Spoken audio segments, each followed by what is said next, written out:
Hello guys and welcome to How to Socials. In this video I'm going to show you how to change profile picture on Spotify. So let's start. First, open the Spotify app.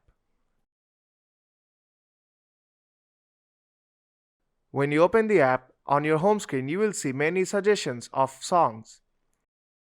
And on the top of the screen, on top right corner, you will see a settings icon. Tap on that. Then tap on your username to go to your profile. Then tap on Edit Profile. Now tap on your profile picture and then tap on Choose Photo. You also have the option to take a photo right away, but I will select a photo from my gallery.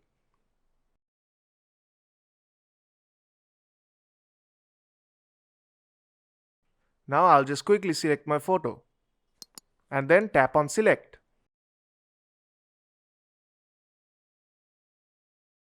You can crop the photo if you want to.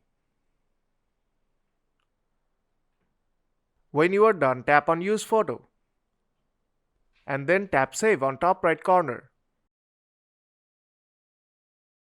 And your profile picture is now changed.